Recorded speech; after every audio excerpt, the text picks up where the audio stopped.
Fala galera Smart, bom dia a todos. Estamos aí com mais um Smart Responde, né? Nosso compromisso aqui de abrir a caixinha durante a semana. Vocês fazem lá as perguntas e a gente responde aqui ao vivo. E também vamos responder as perguntas que aparecerem aqui durante a live. Então quem está entrando aí, a galera, bom dia Gabriel, Mozart, Rodrigo, Thiago Ribeiro, Andresa, CK Soares. Galera que está entrando aí, já compartilha a live, tem um aviãozinho aí embaixo, do lado direito aí, só compartilhar com um amigo, um parente, algum conhecido, alguém que tem interesse aí em investimento seguro, lucrativo, que de repente já sai aí uma parceria para fazer a arrematação em conjunto. Estamos aí com um feriado no meio da semana, né? Quarta-feira, então meio que quebrou a semana aí, mas estamos aqui e vamos responder aqui as perguntas que foram feitas durante a semana. E quem tiver pergunta aí, já vai colocando aqui na live que a gente vai responder também ao vivo. A gente fica alternando aqui, né? Pega uma pergunta ao vivo, uma pergunta que foi feita aí durante a semana. E ao final da live a gente abre para quem quiser entrar ao vivo, né? Tirar alguma dúvida, contar aí algum caso específico aí de leilão de imóvel. A gente vai abrir a possibilidade aí também de entrar ao vivo. A gente deixa para o final, a galera pede no início e no final eu chamo, a galera já... Às vezes ou saiu da live ou desistiu, então galera que quiser aí pede e de repente no meio da live a gente já coloca aí e depois volta para a pergunta para dar a possibilidade aí de todo mundo participar. Bom dia Ricardo, Juliana, Jonathan, Ana Locante, Sandra, Valéria.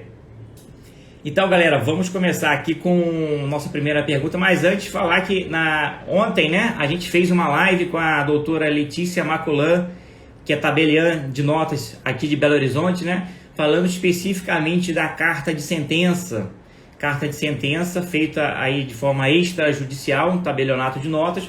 Ela substitui a carta de arrematação quando você está ali num juizado aí, um juiz lento, né, que a carta de arrematação não sai de jeito nenhum, mas já passou ali o prazo, já foi assinado o auto, não teve recurso nenhum, já passaram aqueles 10 dias, então a possibilidade é fazer essa carta de sentença aí diretamente no tabelionato de notas.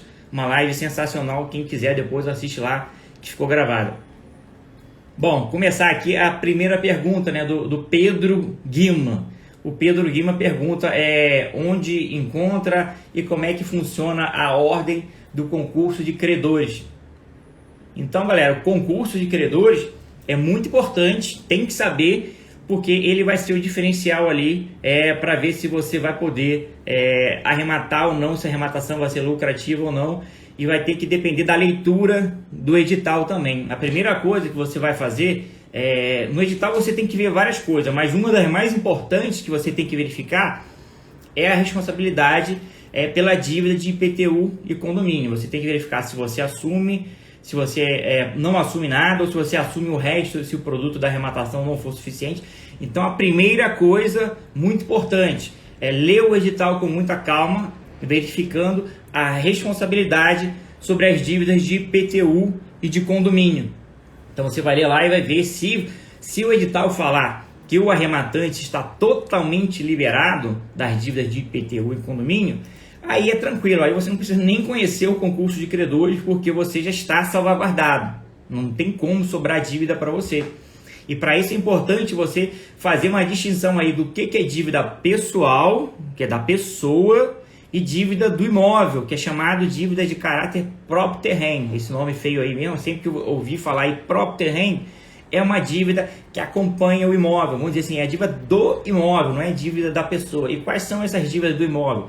A dívida ali de IPTU e condomínio. Essas dívidas ela acompanham o imóvel, então ela pode passar por arrematante. Agora, se o edital chega e fala não, que não passa, aí tudo bem. Ele está deixando essa responsabilidade para aí no preço, né, no valor da arrematação e não para arrematante.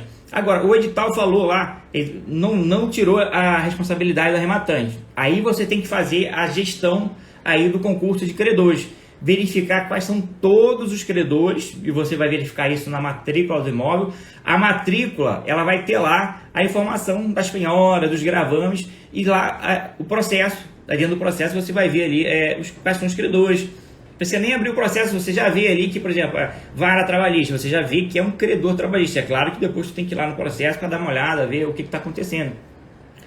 Então ter essa noção, porque existem dívidas que têm prioridades nesse pagamento do concurso de credores. Na hora que é vendido o imóvel, gera um valor ali, um saldo da arrematação, esse valor ele é usado para pagar todo mundo ali, os credores, e nem sempre vai conseguir pagar todos. Então existe uma ordem legal de preferência.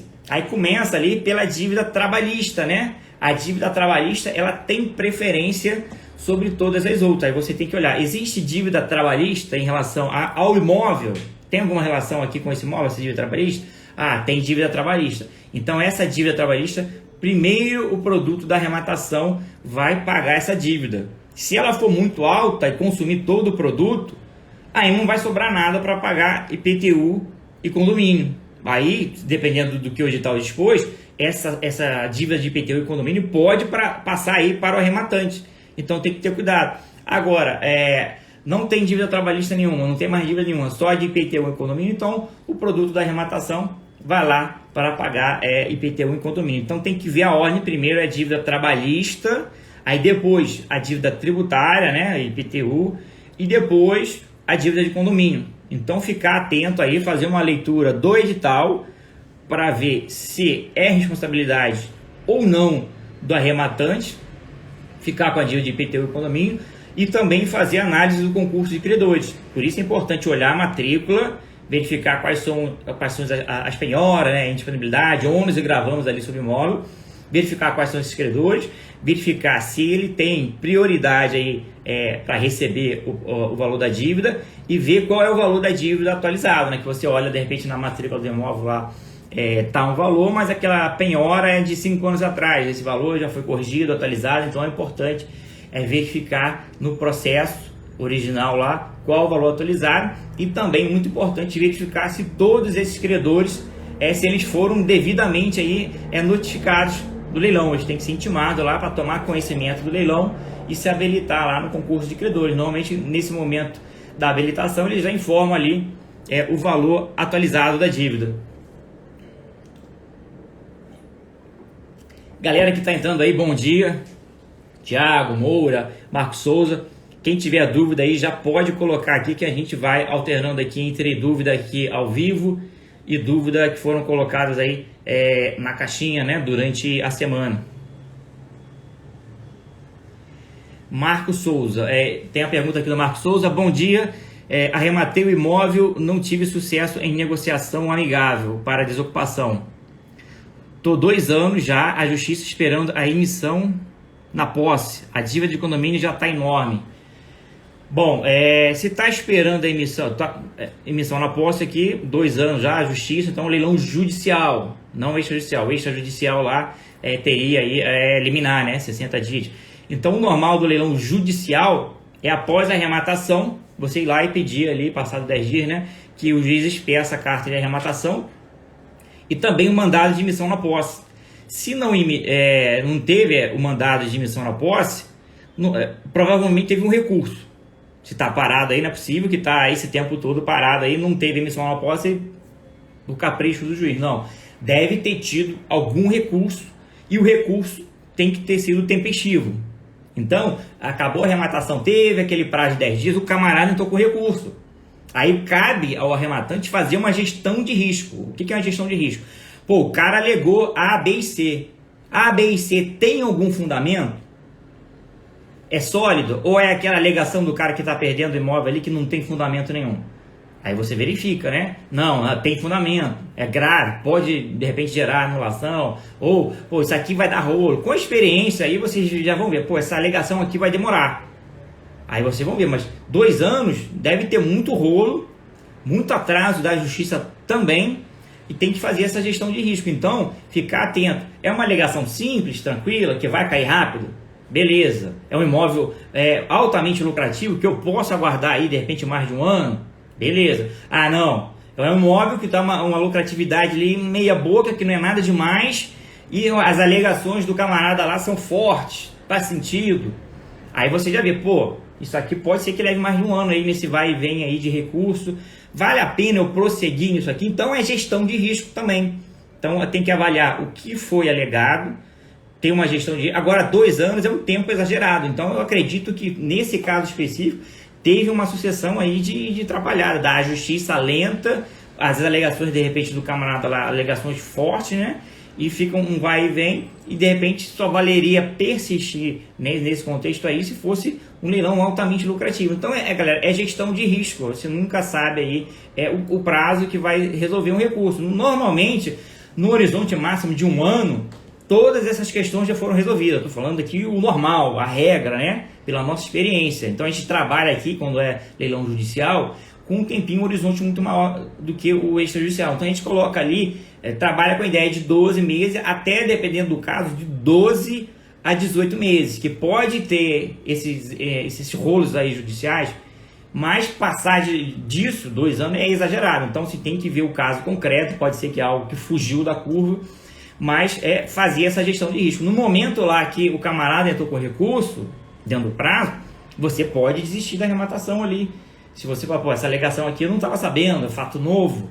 Aí você tem que fazer essa gestão. Às vezes a galera fica focando só no, não, tá lucrativo, essas alegações aí vão cair. Tem que fazer uma gestão. De repente não cai, de repente demora muito para cair. Então, fazer essa gestão de risco e considerar o tempo, né? No judicial, galera, sempre considere aí um tempinho maior para você ter o imóvel totalmente regularizado, a posse ali, para evitar algum problema, né? A questão financeira é muito importante. Então, sempre considerar um horizonte maior no imóvel aí, de leilão judicial, né? Ele complementou aqui, né, dizendo que o juiz já deu a sentença, só que o ex-mutuário entrou com apelação e o STF está proibindo desocupação aqui no Rio. Eu não sei se existe uma determinação específica para o Rio de Janeiro. Eu sei que existe aí uma decisão aí que foi uma lei, né, que proibiu despejo em alguns casos excepcionais, que regra geral não se aplica a leilão, mas alguns juízes, enfim, estão aplicando em alguns casos muito específicos, dizendo, não pode desocupar por causa da lei da pandemia, a pandemia já passou.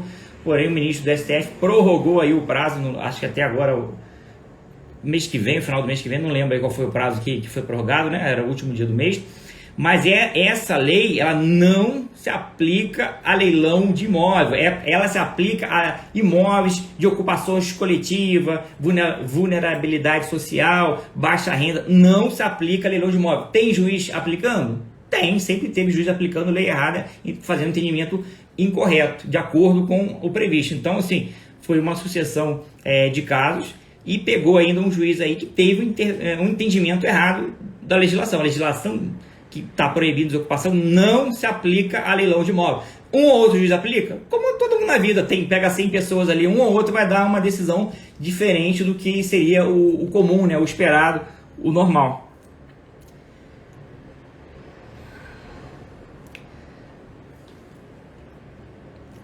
Bora aqui prosseguindo, a próxima pergunta que foi feita aí durante a semana do Fernando Albino.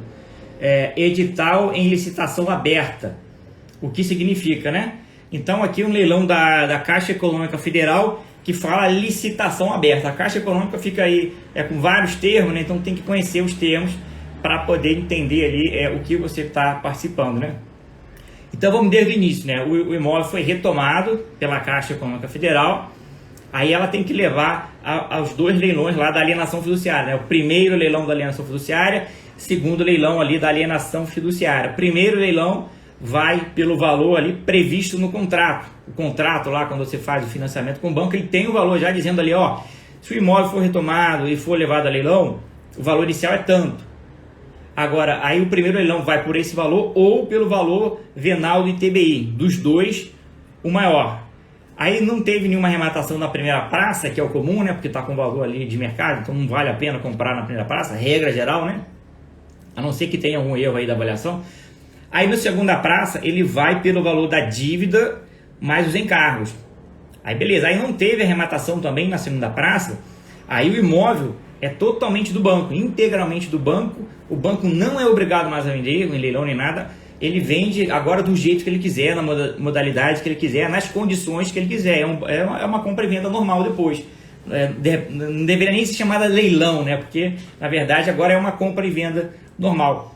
Aí o que acontece? O normal era depois da primeira e segunda praça, o imóvel ir para o chamado venda direta, que era direto lá no site da Caixa, né, sem intermediação de leiloeiro, sem nada, e fazia lá o lance tudo, na plataforma lá da Caixa, poderia pedir apoio, de repente, a um corretor credenciado da Caixa, sem nenhum custo. Aí a Caixa agora, ela colocou aí uma modalidade no meio dessas duas, né? Antes de ir para a venda direta, tá incluindo aí tipo um terceiro leilão, né? E esse terceiro leilão sendo feito aí via leiloeiro. Então tem a participação do leiloeiro. Então basicamente a licitação aberta seria isso, né? Uma nova modalidade da Caixa antes da venda direta, né? Após o primeiro e segundo leilão, com a intermediação de leiloeiro. Então basicamente é isso.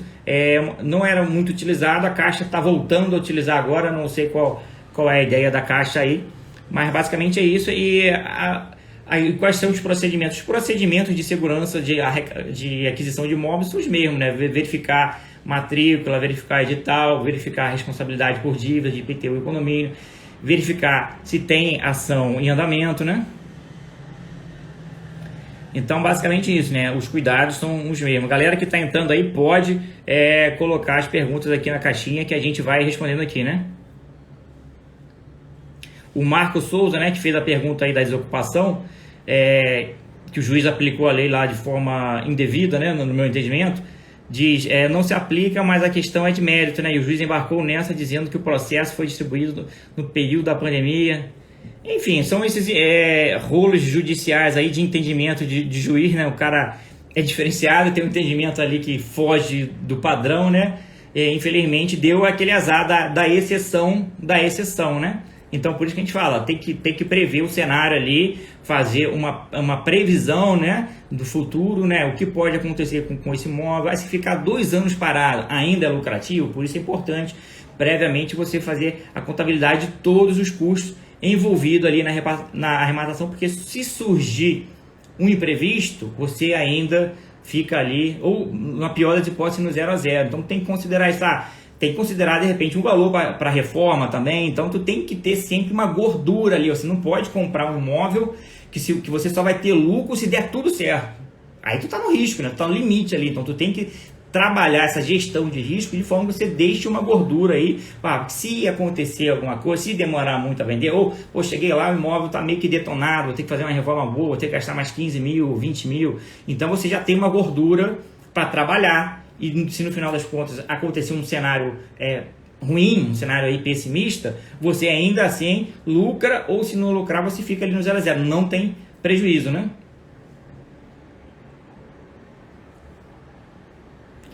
Prosseguindo aqui, o Fernando Albino, a gente já falou aqui da licitação aberta. Albino, novamente, né? Fernando Albino, primeiro e segundo leilão, qual percentual irá diminuir o valor do imóvel? E na venda online direta? Basicamente, a gente já respondeu aqui, né? O primeiro e o segundo leilão, o primeiro vai pelo valor ali do contrato, ou pelo valor venal do ITBI, dos dois o maior. No segundo leilão vai pelo valor da dívida mais encargo. Não existe um percentual de descontar, vai por 50%, não. Normalmente 50% é no judicial. No extrajudicial vai pelo valor da dívida na segunda praça. Pode ser que a dívida seja 10% do valor do imóvel, 15%, 20%. Pode ter casos que a gente já viu que a dívida supera o valor do imóvel. A gente já viu aqui leilão de segunda praça com o valor da dívida superior ao valor da primeira praça. Porque a dívida era tão grande ali, aí entra juros, multa, um monte de coisa ali, a dívida cresceu demais, supera aí o valor da primeira praça. E na venda direta também, aí não existe valor tabelado nenhum, o banco decide o valor que ele quer. Ele pode colocar ali desconto de 50%, 60%, tem caso aí que a Caixa coloca em 90% de desconto, né? Normalmente quando tem 90%, 95% de desconto em imóveis da Caixa não é coisa boa, né? Aquele imóvel lá numa área muito perigosa, dominada por milícia, favela, não estou dizendo que é sempre, né? Tem que fazer análise. Então, assim, normalmente quando tem um desconto bom demais, aí de 90%, 95%, já vi desconto de 95% da Caixa Econômica Federal, imóvel aí, tu comprando imóvel por 5 mil reais, 10 mil reais, tem que analisar, tem oportunidade, tem, já teve arrematante nosso da comunidade que arrematou aí imóvel abaixo de 5 mil reais e lucrativo e depois vendeu aí. Agora tem pepino também, né? Tem aqueles imóveis lá que ninguém quer, que é a comunidade, que você pode comprar, ter propriedade, mas nunca ter a posse, né? Ou para ter a posse, de repente ter que negociar aí com quem controla a milícia, a região lá, a localidade. Então tem que fazer análise com cuidado e não existe um valor fixo para a segunda praça. A Caixa, ela oscila muito, uma hora um preço tá um valor, depois ela baixa, depois ela aumenta de novo, fica oscilando aí. A gente tem até o controle da variação dos preços ao longo do tempo. No nosso lá aplicativo, né, o BIP, né, Banco de Imóveis e Preços, a gente tabela e controla toda hora que a Caixa Econômica Federal altera o valor do imóvel ali, a gente tem esse controle para fazer aí uma verificação, né, para ver se realmente aquele preço ali é uma promoção ou não é uma promoção, né?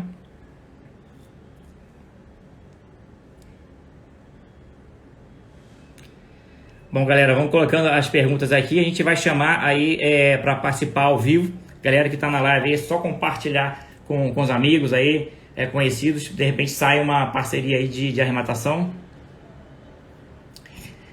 Denis Cruz, bom dia. Leilão de terrenos público liberado pela prefeitura. Pode surgir algum problema?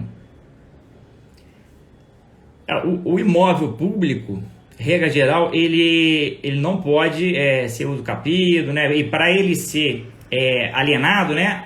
A União, o Estado, o município tem que desafetar o imóvel, né? Tirar a finalidade pública, né? Se ele tem uma finalidade pública, tem que tirar essa finalidade pública para poder fazer essa alienação. Mas está falando aqui, né, de terreno, né? Um terreno, então parte do princípio aí que não tem finalidade pública, né? Um terreno aí baldio, vazio, não tem ocupação, não está tendo nenhuma utilidade pública.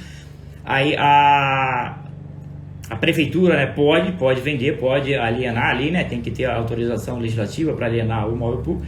Mas aí é uma questão normal, você vai ter que olhar o que o edital diz. Qual é a regra do edital? Existe, o edital está te passando algum gravame, né? É um terreno rural, é um terreno urbano, tem alguma servidão no imóvel, tem alguma área ambiental, alguma proteção ambiental. Então, aqueles cuidados que você tem que fazer numa compra e venda normal, né?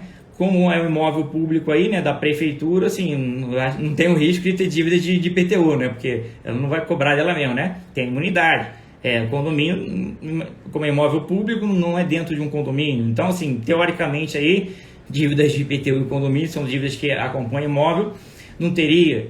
Aí tem que ver a questão da aquisição em si, né? Existe alguma ação judicial questionando esse imóvel? A propriedade sempre foi de forma mansa e pacífica ali do órgão público? Tem que fazer essa análise aí, mas regra geral é tranquilo, né? Normalmente ali quando é um imóvel público, dificilmente vai ter algum gravame, né? Verificar a matrícula direitinho lá, o que consta na matrícula, né? Se a área da matrícula está batendo com a área de fato lá, se de repente não houve uma invasão de parte do imóvel, olhar direitinho, mas no geral não tem muito problema não, assim, só fazer as verificações básicas, necessárias aí de qualquer arrematação, né?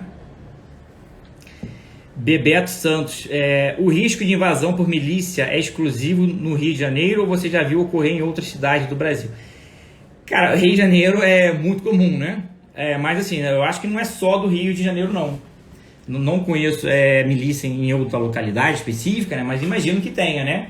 No Rio de Janeiro ali, eu acho que é da natureza cultural ali, do Rio. Então existe comunidades ali, baixo que você já sabe ali. Você olha para a rua assim, você nem acha, normalmente a gente tem aquele preconceito, é só em favela, é só em área muito ruim de morro. Não, tem bairros que não é favela nem nada ali, que você olha assim, não vê nada demais, que é dominado pela milícia. A milícia te cobra ali, se você para comprar um gás, para instalar uma internet, só pode ser o gato net, só pode comprar o gás com ele, tem que pagar uma taxa mensal de segurança. Então tem que tomar o cuidado, verificar. O Rio tem bastante. Agora outros estados tem, não sei, mas deve ter, com certeza aí. Não é algo típico só do Rio, mas o Rio predomina. Então ter cuidado. Por isso que a gente fala, quando você está arrematando imóvel em outra localidade, em outra cidade, em outro estado que você não conhece, você tem que buscar mais informações. Quando é no seu bairro, na sua cidade, você já tem o conhecimento dali, você sabe se a área é perigosa, se não é. Agora, quando não é, por isso que a gente fala, entre em contato com um corretor local, alguém da localidade, um conhecido, um parente, um amigo. Na comunidade a gente tem isso, né? Tem mais de 1000 pessoas lá e a gente fala, essa localidade aqui é segura? Então a galera já fala, não, isso aí é tranquilo, não, isso aí é dominado por milícia, favela. Então tem que ter esse cuidado aí de entrar em contato com alguém que conheça a localidade para verificar ali se tem algum problema, né? E não é só a milícia não, por exemplo, tem áreas da cidade que quando chove em determinada época do ano, alaga tudo. E isso aí é um fator depreciativo, né? Alaga o imóvel, entra muita água. Então tem que tomar cuidado, tem que fazer essa pesquisa aí da localidade. Por isso que a gente fala, tem que ter um ponto de contato que conheça bem a localidade, porque de repente na sua pesquisa só pela internet você não consegue pegar tudo e posteriormente você é surpreendido aí por um problema, né? Comprou um imóvel, não olhou direito ali, aí tem uma linha de trem perto do imóvel, passa o trem de hora em hora com uma barulheira danada, treme o prédio todo. Então tem que tomar cuidado, tem que olhar com cuidado. Não dá para ficar só com base na informação de internet. Tem que entrar em contato com quem conhece ali a localidade. Por isso que a gente fala muito aqui da importância de fazer parceria com o corretor da área, corretor especializado ali que atua na área, que ele vai te dar informações. É muito importante ali sobre a região, né?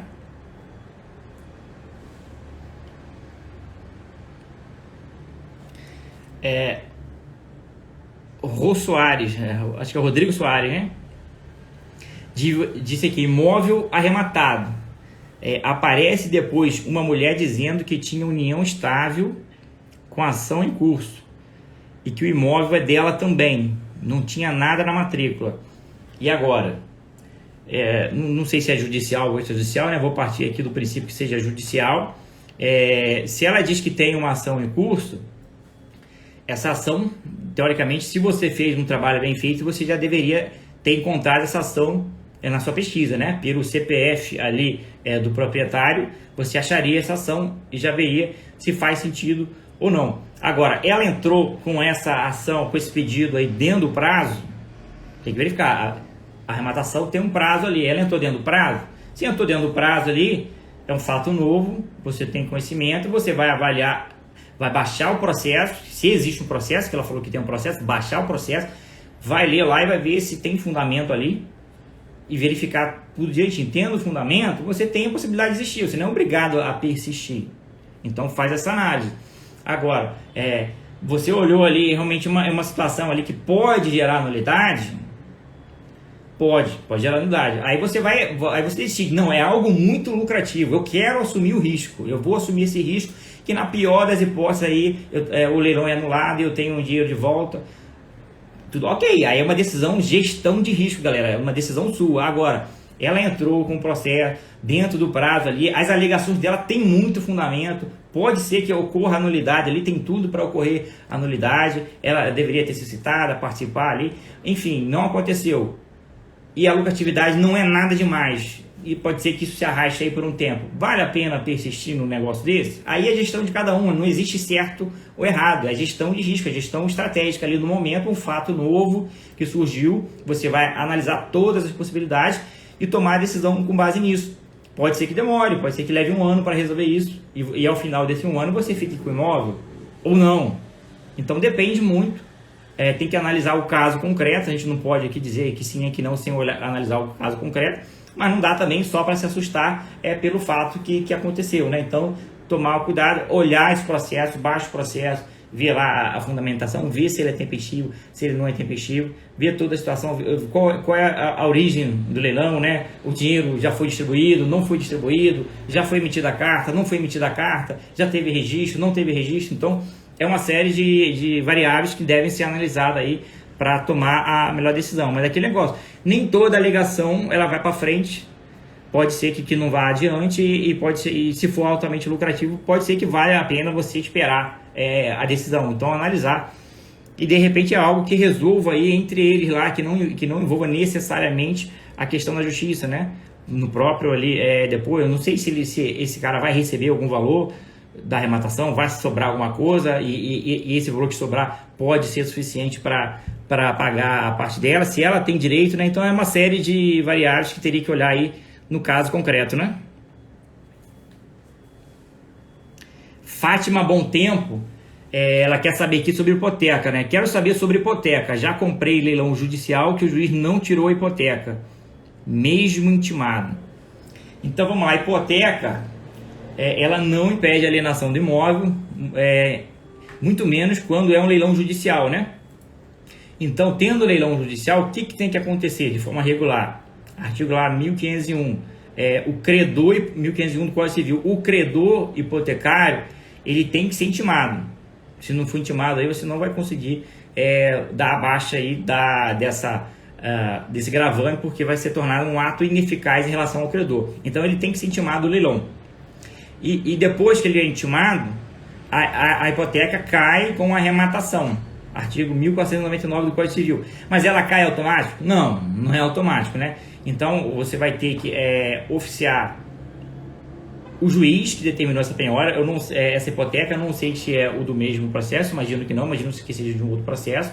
Então, não é automático assim, ele foi intimado do leilão, ela cai automaticamente. Não.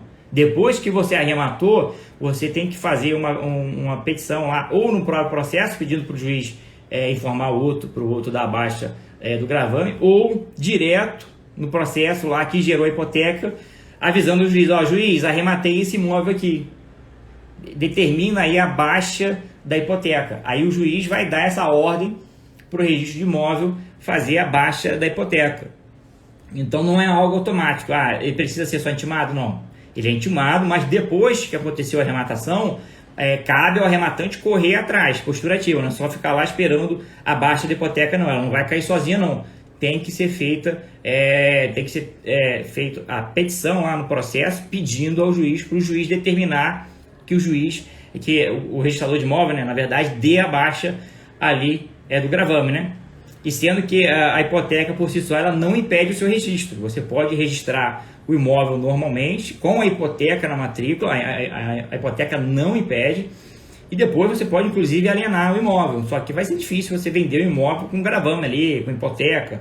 O ideal é você dar baixa em todos os gravames aí para deixar a matrícula bonita, limpa ali, para não assustar o futuro comprador. Então verificar aí se já foi intimado lá o juiz para que ele determine a baixa da hipoteca, porque não é algo automático, né?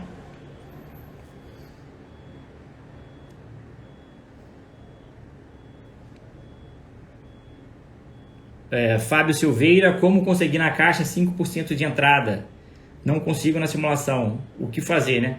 Aí tem que ver aí a questão do edital, né? O que o edital prevê, né? Depende também de renda, análise de renda, de uma série de fatores e do valor da variação também, né? Normalmente a Caixa, né?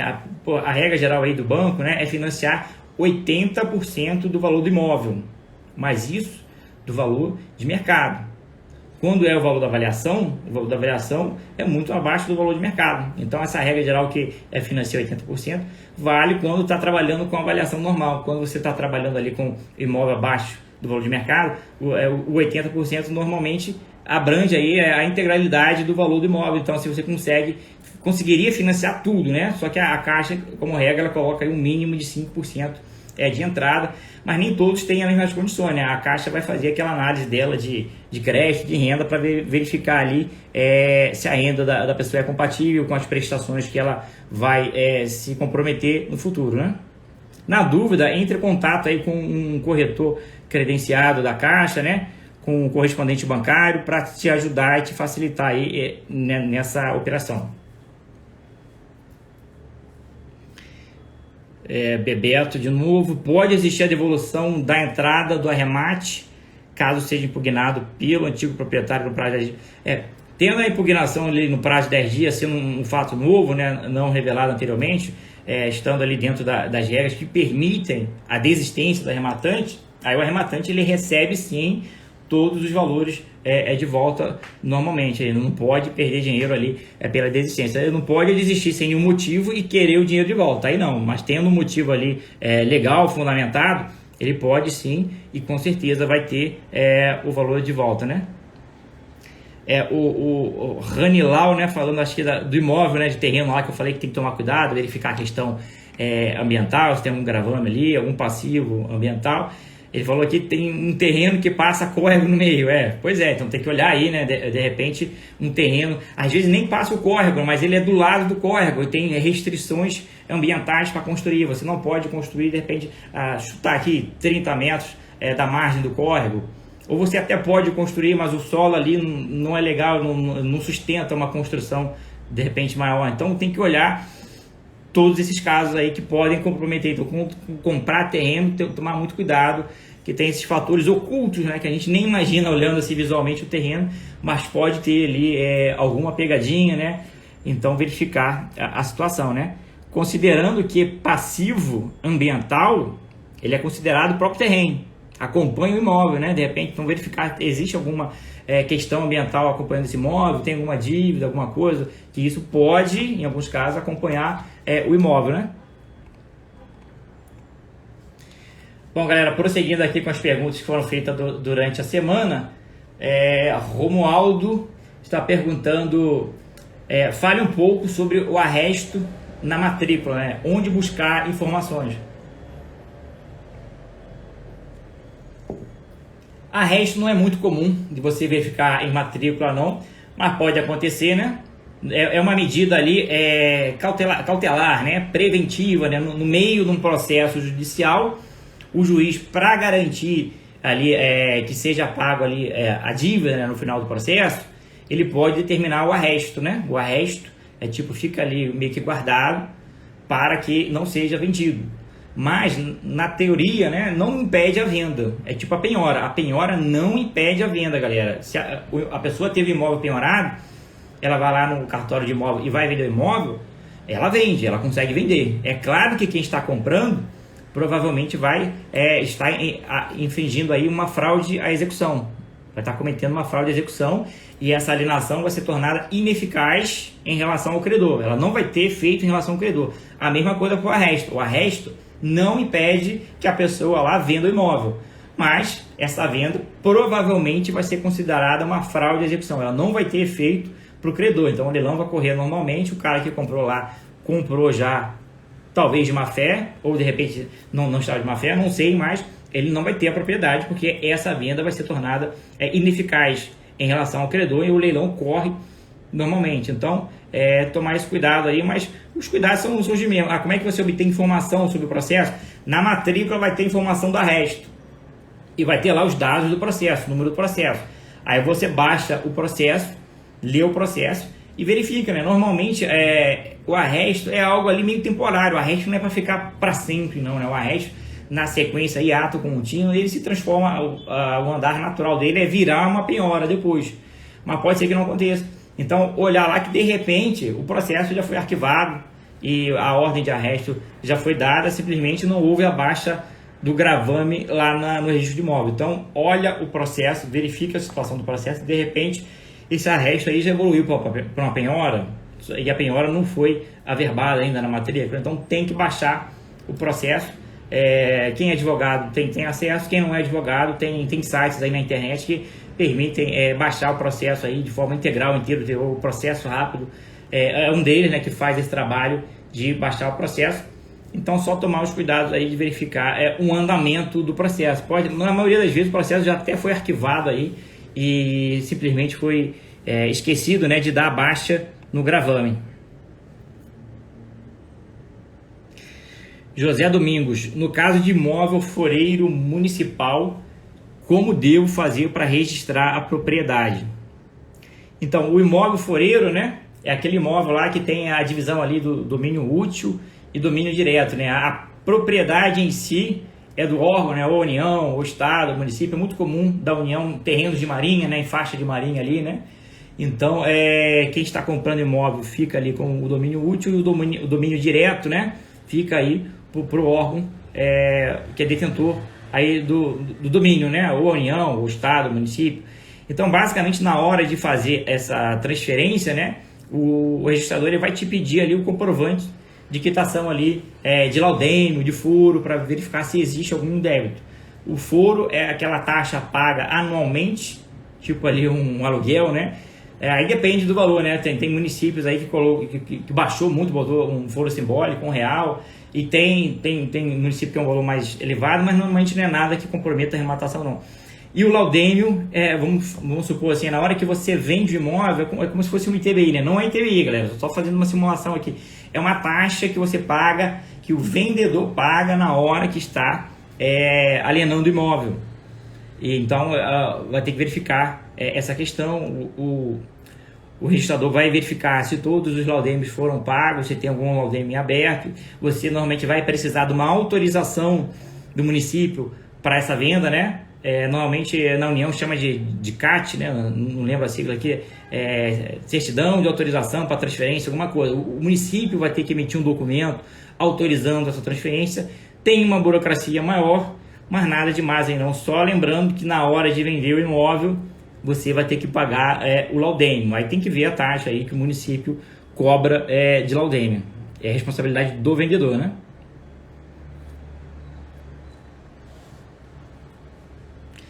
Fátima Bom Tempo, que fez a pergunta da hipoteca, né, da baixa de hipoteca, reforçando aqui, quando a dívida da hipoteca é muito grande, maior que o valor do leilão, pode não ser liberado no leilão judicial.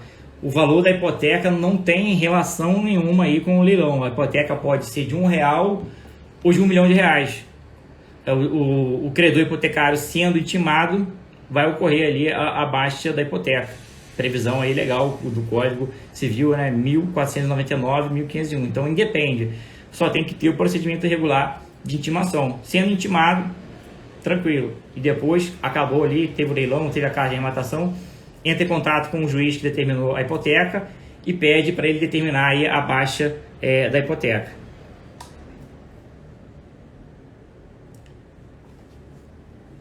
Prosseguindo aqui. Galera que quiser entrar ao vivo, pode chamar aí que a gente daqui a pouco vai abrir aqui para alguma pergunta ao vivo, né? José Domingos continuando aí, né? No caso de um imóvel foreiro arrematado na Caixa, como registrar imóveis está gravado na matrícula o foro, né? Já dei o passo a passo aqui. O foro, na verdade, não é nem assim, é um gravame, depende aí do conceito de gravame de ônus, mas não é algo que vai impedir o registro. Você vai ter que atender as exigências ali. Normalmente o registrador vai perguntar, ele vai verificar se tem alguma dívida em aberto aí de foro, de laudêmio. Não tendo nenhuma dívida em aberto e tendo a autorização do órgão que te vendeu, não vai ter problema nenhum aí para fazer o registro na matrícula do imóvel, né? Marlene Oliveira, o arresto seria um processo? Não, na verdade o arresto aí é uma medida tomada no meio do processo. Já existe um processo ali judicial, já chegou naquela fase ali que está comprovado que a pessoa tem realmente que pagar, e naquele momento ali a parte, né, ou o Ministério Público, que se couber o Ministério Público intervir, acha por bem que tem que fazer o arresto ali, senão o cara pode vender o imóvel, pode alienar, pode se desfazer. Então é uma medida visando garantir a satisfação do crédito aí do processo judicial. Então é uma medida dentro de um processo aí que já existe em andamento, né? Bom, galera, última pergunta nossa aqui que foi feita na caixinha quais perguntas vocês fazem ao síndico, ao zelador, quando estão pesquisando o imóvel? Então, galera, muito importante, né, essa etapa prévia aí de diligência, né, de verificar todas as informações relevantes antes do leilão. Não adianta depois, né? Você tem que conhecer toda a situação do imóvel ali antes do leilão. E uma delas é essa parte aí de contato com o síndico. Então, com o síndico, basicamente, o que você tem que ver com o síndico?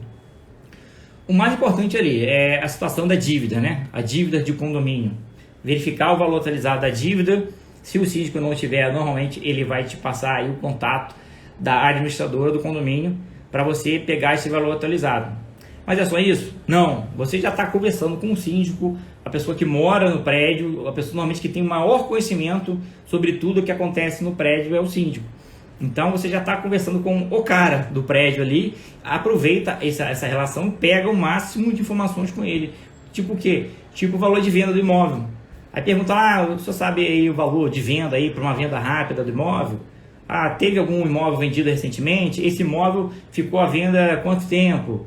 Saiu rápido? Então pegar essas informações aí com o síndico, aproveitar para saber o valor de mercado, o valor de liquidez, vende rápido, demora muito a vender, como é que está aí o mercado na região. Outra coisa também é a ocupação. O imóvel está ocupado? Está desocupado? É inquilino? Não é inquilino? Então assim, você já vai colhendo informações que são relevantes. E reforma, né? Sabe dizer se o morador fez alguma reforma recente?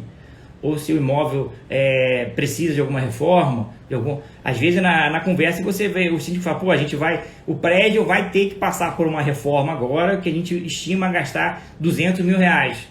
e essa reforma vai ser cobrada dos condomínios, vai elevar o condomínio em R$500 por mês durante um ano. Um fator importante, vai afetar diretamente aí a sua viabilidade financeira. Vender um imóvel depois com um condomínio alto é complicado, e se você não vender, você vai arcar com essas despesas aí durante esse período. Então, tomar cuidado, por isso é importante fazer esse contato com o síndico para buscar aí o máximo de informações possíveis. Então, galera, tá aberto aqui, quem quiser entrar aí para fazer alguma pergunta ao vivo, pode chamar aí, a gente abre aqui, tá aberto agora para perguntas ao vivo aqui. Se quiser entrar aqui, bater um papo, falar alguma coisa diretamente do imóvel, só chamar aí, tem um maisinho aqui embaixo, só clicar aí que já entra ao vivo. Enquanto a galera decide aí se entra ou não, falar um pouquinho aqui da carta de sentença, né? A gente teve uma live ontem com a doutora Letícia Maculan abordando o tópico aí, carta de sentença. Mas o que é uma carta de sentença? Ela é importante no leilão judicial, né? Você, arrematante judicial, sabe que às vezes a emissão da carta de arrematação demora, né? A carta de arrematação é o documento que é expedido depois do auto. Você arrematou, deu o lance lá, aí o leiloeiro expede ali o auto de arrematação, ele coloca lá, no dia tal, teve o leilão, foi arrematado por fulano pelo valor tal, ele assina, o juiz assina e o arrematante assina.